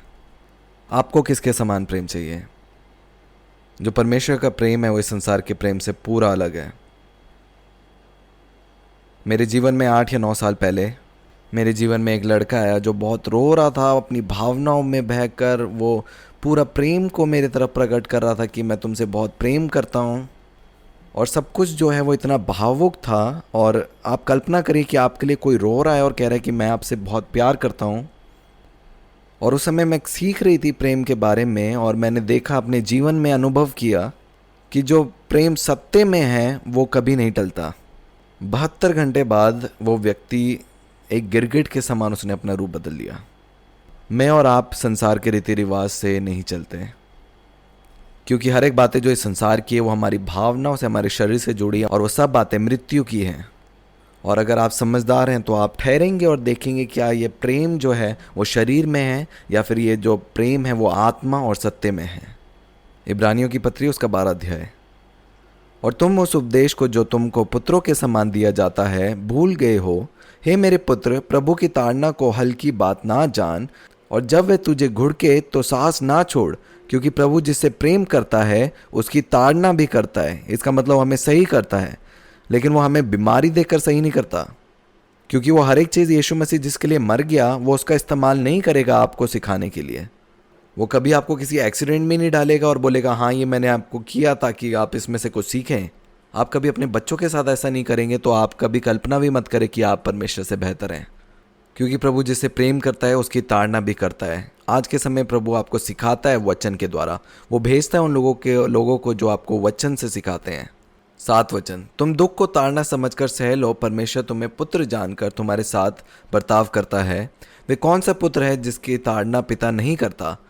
यदि वह ताड़ना जिसके भागी सब होते हैं तुम्हारी नहीं हुई तो तुम पुत्र नहीं पर व्यभिचार की संतान ठहरे। फिर जबकि हमारे शारीरिक पिता भी हमारी ताड़ना किया करते थे और हमने उनका आदर किया, तो क्या आत्माओं के पिता के और भी अधीन ना रहें जिससे हम जीवित रहें? वह तो अपनी अपनी समझ के अनुसार थोड़े दिनों के लिए ताड़ना करते थे, पर वह तो हमारे लाभ के लिए करता है कि हम भी उसकी पवित्रता के भागी हो जाए। वर्तमान में हर प्रकार की ताड़ना आनंद की नहीं पर शोक ही की बात दिखाई पड़ती है, तो भी जो उसको सहते सहते पक्के हो गए हैं बाद में उन्हें चैन के साथ धार्मिकता का प्रतिफल मिलता है। प्रेम जो जीवन के वृक्ष में से है, पुत्रत्व की सच्चाई में है, वो बहुत अलग है, लेकिन उस प्रेम में शांति है।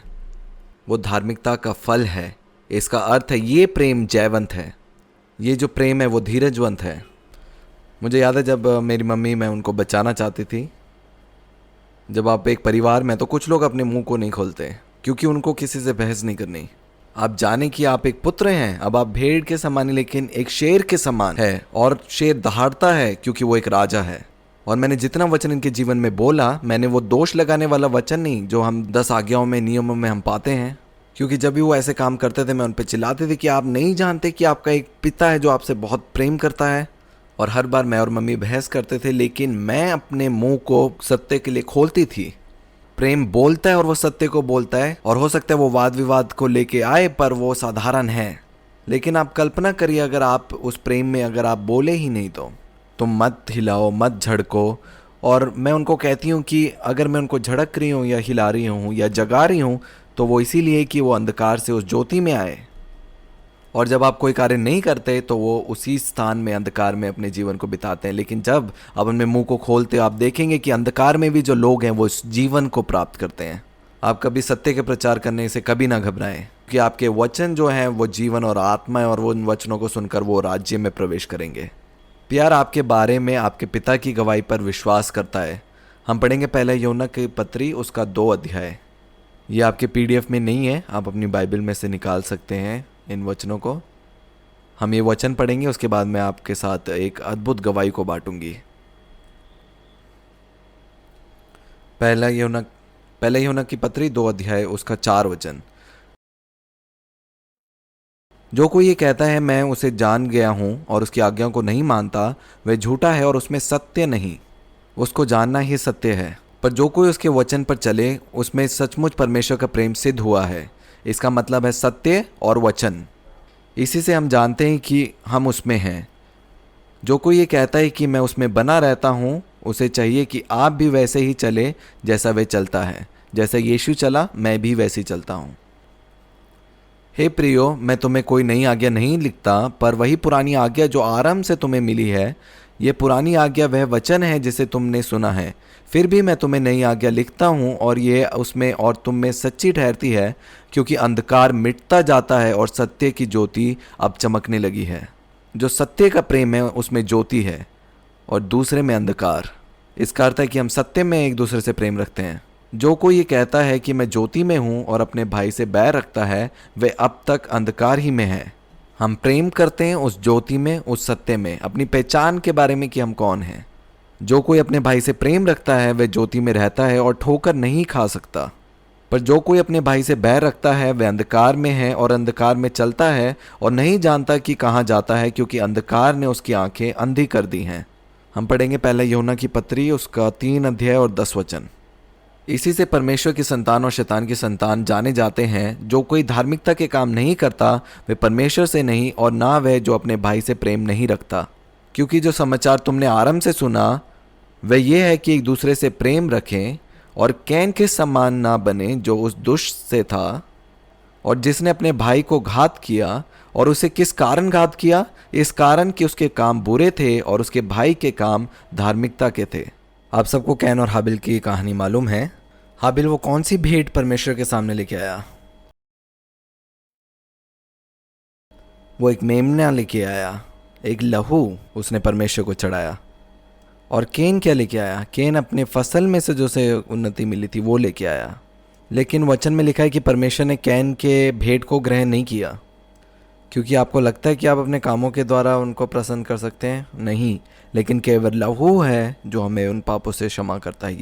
और फिर हमें मालूम है कि कैन अपने भाई की हत्या कर देता है और परमेश्वर ने कैन के कामों को पापी लेकिन उसके भाई हाबिल के काम को धार्मिक गिना गया।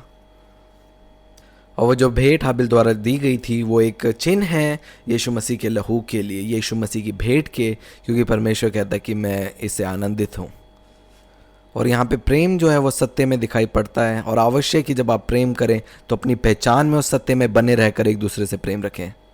क्योंकि जो स्वर्गीय प्रेम है, जो सत्य का प्रेम है, वो इस संसार के प्रेम से बिल्कुल अलग है। क्योंकि वो हमारी भावनाओं में जो हम देखते हैं, जो हम चिंता करते हैं, हमारा अविश्वास, और हमें लगता है कि हाँ शायद ये प्रेम है। लेकिन मैं और आप अब इस प्रेम में नहीं हैं। हम इस स्वर्गीय प्रेम में हैं, उस सत्य के प्रेम में जो जीवन को लेके आता है, और संसार का प्रेम जो मृत्यु की ओर हमें लेके जाता है। हे बालकों, हम वचन और जीभ ही से नहीं पर काम और सत्य के द्वारा भी प्रेम करें।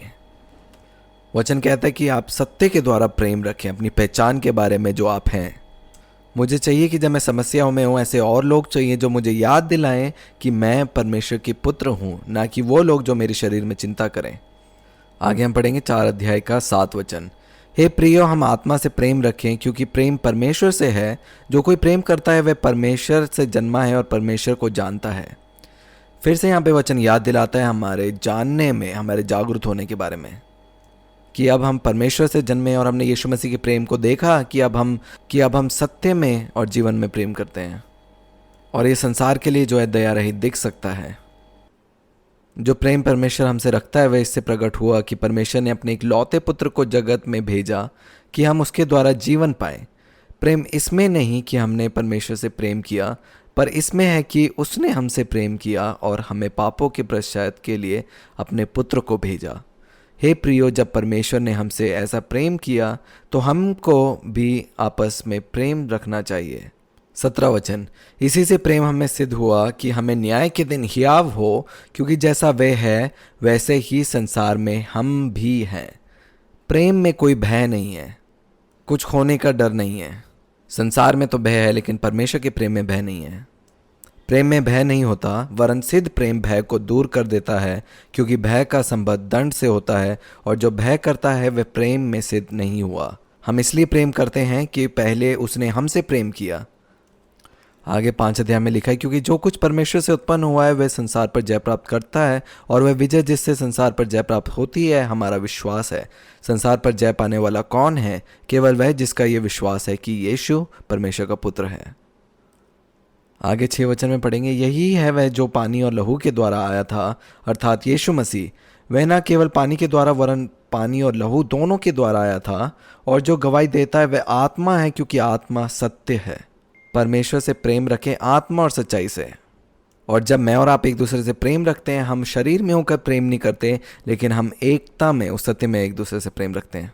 सबसे पहला कार्य हमारा यही है कि हम जाने कि हम कौन हैं, और हमारी पहचान है उसके द्वारा वो सारे काम जो हम करेंगे वो होना शुरू होंगे। जिस तरह मैंने गवाही में बताया, जैसा प्रेम मैंने मम्मी को दिखाया वो दया रहित दिख सकता है, लेकिन वो प्रेम जो है सत्य में है। क्योंकि जितना मैं उनके लिए आराम में रहूंगी, मैं उनको देखूंगी और अधिक स्वर्गीय तंदुरुस्ती में।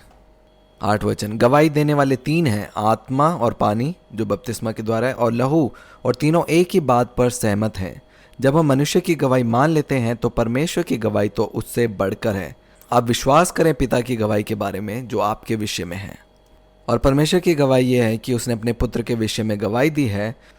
जो परमेश्वर के पुत्र पर विश्वास करता है वह अपने ही में गवाही रखता है। जिसने परमेश्वर पर विश्वास नहीं किया उसने उसे झूठा ठहराया। इसका मतलब है जब आप यीशु मसीह के वचन पर विश्वास करते हैं, उनकी गवाही के बारे में आप कहते हैं कि पिता आप झूठे नहीं हैं, क्योंकि उसने उस गवाही पर विश्वास नहीं किया जो परमेश्वर ने अपने पुत्र के विषय में दी है। और वह गवाही यह है कि परमेश्वर ने हमें अनंत जीवन दिया है और यह जीवन उसके पुत्र में है। जिसके पास पुत्र है उसके पास जीवन है, और जिसके पास परमेश्वर का पुत्र नहीं उसके पास जीवन भी नहीं। मैंने तुम्हें जो परमेश्वर के पुत्र के नाम पर विश्वास करते हो इसलिए लिखा है कि तुम जानो कि अनंत जीवन तुम्हारा है। वो कौन सी गवाही है जो परमेश्वर ने अपने पुत्र के विषय में दी? आप अपने प्रेम को परमेश्वर पिता में कैसे प्रकट कर सकते हैं? केवल विश्वास कीजिए जो वो आपके विषय में कहता है, वो झूठा नहीं है। और सबसे बड़ा आदर जो आप परमेश्वर पिता को दे सकते हैं इस बात पे विश्वास करना है कि अब पिता और आप एक हैं। अपने आप को एक से एकता में देखना शुरू कीजिए, और जब आप दूसरों से प्रेम रखें तो उन्हें भी उस एकता के बारे में याद दिलाएं। जब भी आपसे कोई लोग बात करते हैं उनको स्मरण दिलाएं कि मेरा पिता जो है वो आपका भी पिता है। वो आपको भूखा या प्यासा या गरीब नहीं रहने देगा। और आप चिंता ना करिए, क्योंकि वो सारी चिंताएं जो है वो अविश्वास को दिखाती है और वो सिर्फ और सिर्फ संसार में है, वो मृत्यु की ओर जाती है। और दूसरे क्षेत्र में आप चिंता नहीं करते, क्योंकि आपका एक स्वर्गीय पिता है जो जीवन की ओर आपको लेके जाता है। एक और वचन को हम पढ़ेंगे, इफिसियों की पत्री उसका 4 अध्याय 11 वचन से। उसने कुछ को प्रेरित नियुक्त करके, और कुछ को भविष्यवक्ता नियुक्त करके, और कुछ को सुसमाचार सुनाने वाला नियुक्त करके, और कुछ को रखवाले और उपदेशक नियुक्त करके दे दिया, जिससे पवित्र लोग सिद्ध हो जाएं और सेवा का काम किए जाएं और मसीह की देह उन्नति पाए, जब तक कि हम सब के सब विश्वास और परमेश्वर के पुत्र के पहचान में एक ना हो जाए और एक सिद्ध मनुष्य ना बन जाए और परमेश्वर के पूरे डील डोल तक ना बढ़ जाए, ताकि हम आगे को बालक ना रहे जो मनुष्य की ठग विधा और चतुराई से उनके भ्रम की युक्तियों के और उपदेश के हर एक झोंके के उछाले और इधर उधर घुमाए जाते हों। इसका अर्थ है कि जितने भी कलीसिया में प्रेरित, भविष्यवक्ता या सुसमाचार सुनाने वाले हैं उनका केवल एक कार्य है, और अगर वो इस सत्य का प्रचार नहीं कर रहे तो वो मृत्यु का प्रचार है। इसका अर्थ है कि उन सभी को जो है वो सत्य में प्रेम करने का प्रचार करना है, केवल इस संसार के प्रेम का नहीं, लेकिन उस सत्य का प्रचार प्रेम में बने होकर, ताकि हम सब बातों में उसमें जो सिर है अर्थात यीशु मसीह बढ़ते जाएं। जब मेरी मम्मी ने मुझे कॉल करके बोला कि उनको ये बीमारी है तो उन्होंने पूछा कि मैं क्या करूं, और मैंने कहा कि मुझे नहीं पता, क्योंकि आप भी एक पुत्र हैं, आप पिता से पूछिए।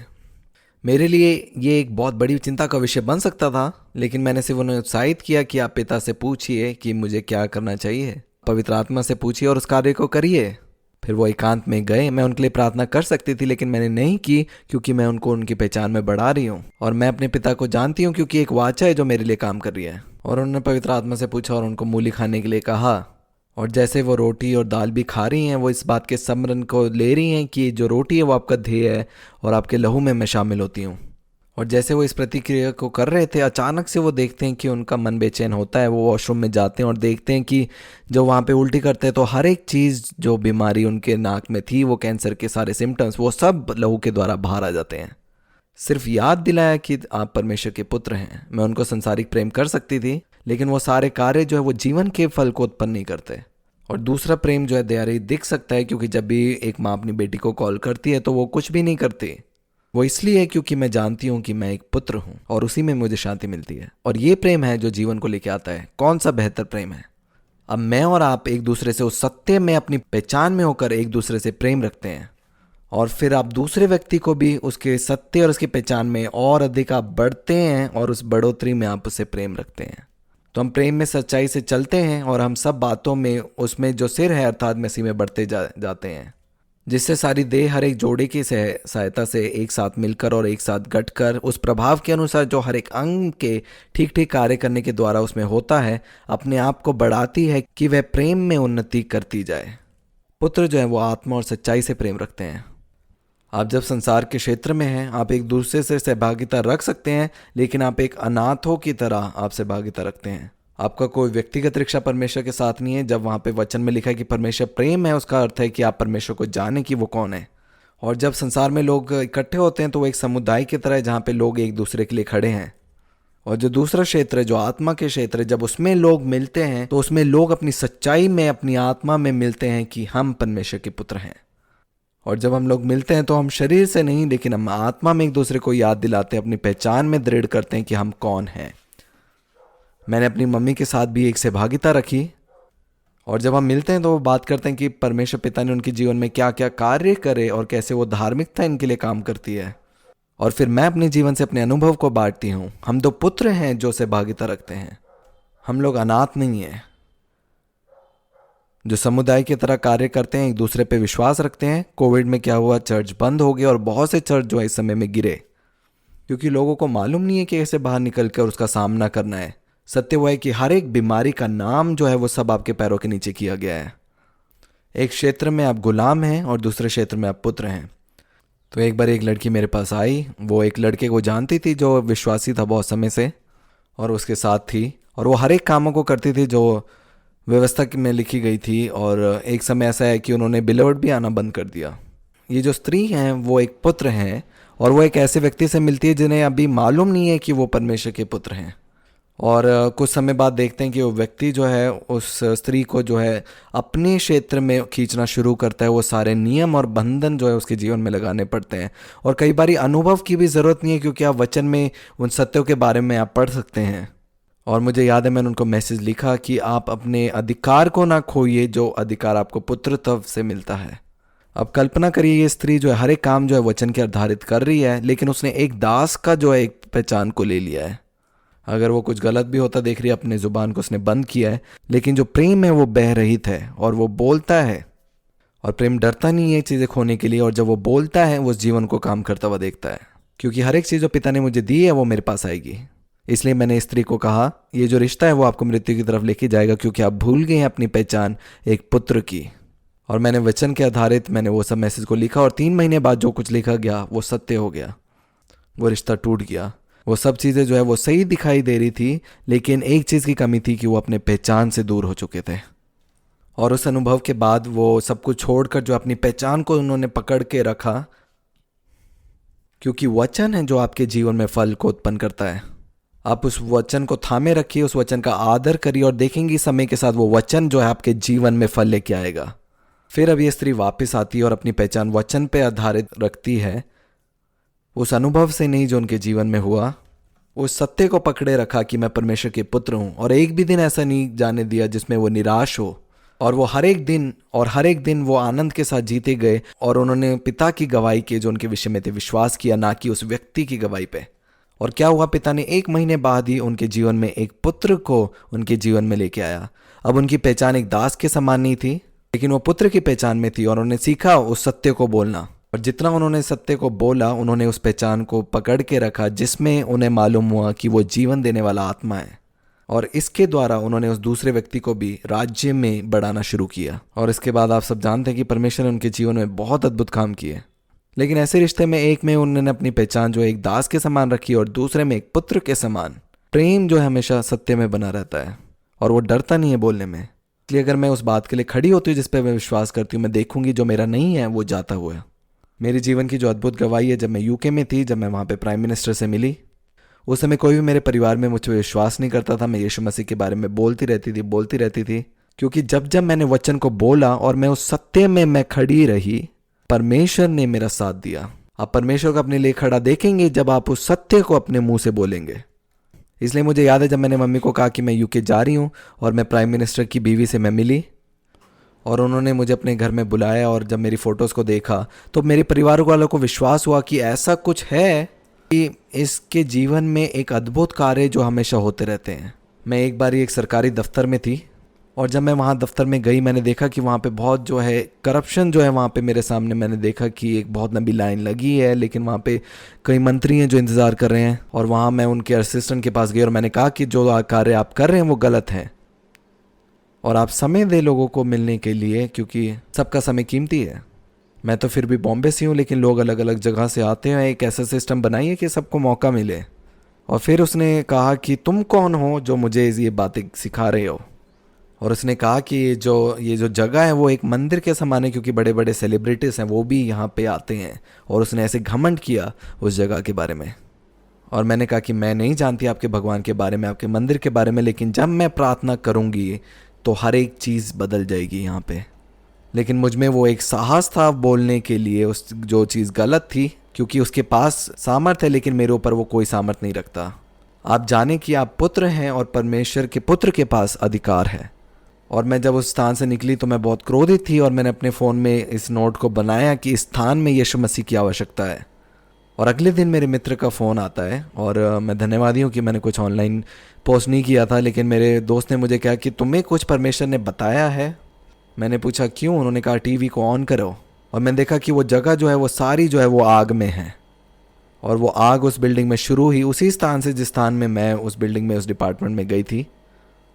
आप जानिए कि प्रेम जो है वो बोलता है, वह भय रहित है। और जब आप भय रहित होकर प्रेम करते हैं, आप बोलते हैं उन चीज़ों के बारे में जो आपको गलत दिखती हैं। कैसे हैं कि मेरे परिवार की ज़्यादातर सदस्य अब राज्य में हैं, वो इसलिए है क्योंकि मैंने कभी सत्य का प्रचार करना कभी बंद नहीं किया। क्योंकि जब जब मैंने कोई चीज़ गलत देखी, मैंने उस सत्य को बोला जो आत्मा ने मुझे कहा। क्योंकि एक इमारत भी अगर आप उसमें बहुत बारी हथौड़ा मारेंगे तो वो मार मार कर जो है वो दरार पड़कर वो गिरता है। इसीलिए जब आप वो सत्य को बोलते हैं, वो सत्य बार बार जो है उस बड़े झूठ को भी तोड़ देता है। क्योंकि अब जो है सब लोग मसीह में आ चुके हैं, लेकिन एक समय था कि मैं अपने परिवार में जो है सब लोग मुझ पे दोष लगाया करते थे कि तुम गलत हो। और मुझे याद है एक बारी मम्मी ने मुझे कॉल करके कहा कि मैंने देखा कि तुम मर जाओगे अगर तुम इस मीटिंग में जाओगे। मैंने कहा ठीक है और मैंने फ़ोन काटा और मैं फिर भी उस सभा में गई। मेरे कहने का मतलब यही है कि जो परमेश्वर का प्रेम है वो अलग है। आप हमेशा भय रहित रहे जब आपको मालूम है कि आप सत्य के लिए खड़े हैं। आप वचन से लोगों को बोलिए जो अंधकार में है वो ज्योति में आएंगे। विश्वास जो है प्रेम के द्वारा काम करता है। अगर आप एक दास्तव में प्रेम करेंगे तो मृत्यु की तरफ लेके जाएगा। आप जब पुत्र की पहचान में प्रेम करेंगे वो आपको जीवन की ओर लेके जाएगा। परमेश्वर भला है, परमेश्वर भला है। और हो सकता है कि जब हम आपस में मिले इस संसारिक क्षेत्र में, हम हो सकते हैं आपके घर में आए और हम सब बैठकर आपके लिए प्रार्थना करें, लेकिन वो सिर्फ एक अविश्वास को दिखाता है।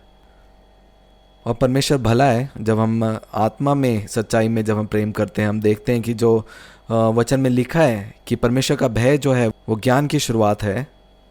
वो भय जो है वो परमेश्वर से नहीं, लेकिन वो भय जो है वो आपके अंदर से बाहर आता है। और परमेश्वर का भय क्या है? वो उस पाप से घृणा करता है। जहाँ जहाँ आप जा रहे हैं यीशु मसीह का भय आपके साथ साथ जा रहा है और आपके द्वारा दुष्ट आत्माएं भी हैं, वो डर के कांपती हैं। इसलिए आप एक मरी हुई जगह में जाएंगे, वो जगह आप जीवन में आ जाएंगी, क्योंकि आप स्वयं ज्योति हैं। और जिस जिस स्थान में आप जाएंगे अगर वहाँ पे अंधकार है तो वह स्वयं वहाँ पे ज्योति में बदल जाएगा।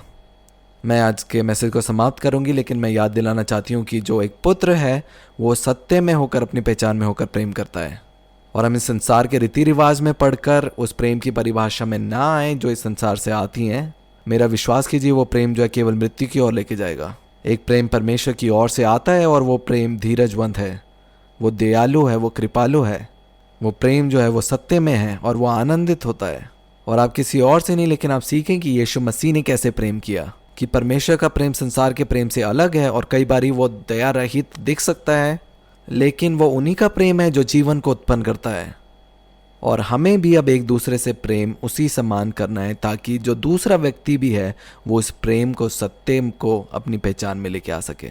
और अगर आप इस प्रेम के पीछे जाएंगे, इसकी खोज करेंगे, तो आप जानेंगे कि प्रेम कभी नहीं टलता। और इस प्रेम में आप जानेंगे कि ये प्रेम जो है वो भय रहित है। ये प्रेम जो है हमेशा सत्य को बोलता है। क्योंकि अगर आपके पास सत्य है तो आप उस सत्य का प्रचार करिए, उस सत्य में अपने आप को आप हमेशा दृढ़ पाएं। क्योंकि वो जो सत्य है वचन कहता है कि वो जयवंत है, और ये सत्य है जो उस जीवन के फल को उत्पन्न करेगा। आप इस बात का अध्ययन कर सकते हैं कि पुत्र जो हैं वो अपनी पहचान में से प्रेम करते हैं। हम उस सत्य में होकर एक दूसरे से प्रेम करते हैं और परमेश्वर चाहता है कि ये प्रेम हम में सदा बना रहे। और हम अपनी आंखों को बंद करेंगे और धन्यवाद करेंगे। वो हर एक उन्नति जो आज वचन सुनने के द्वारा मिली है उसकी भेंट हम परमेश्वर को देंगे। आप मेरे पीछे कह सकते हैं, पिता मैं आपके राज्य में आपका बेटा हूँ। यीशु मसीह आप मेरे महायाजक हैं। वचन सुनने के द्वारा जो आत्मिक उन्नति मेरी देह में आई है उसका 10वां हिस्सा मैं आपको देता हूँ। आप अन्य भाषा में प्रार्थना करना शुरू कर सकते हैं। ये ब्रहादारानामा स्टोरियारानामा खातुलोरोपा शिव्रहादारापा स्टोरियारापा Amen.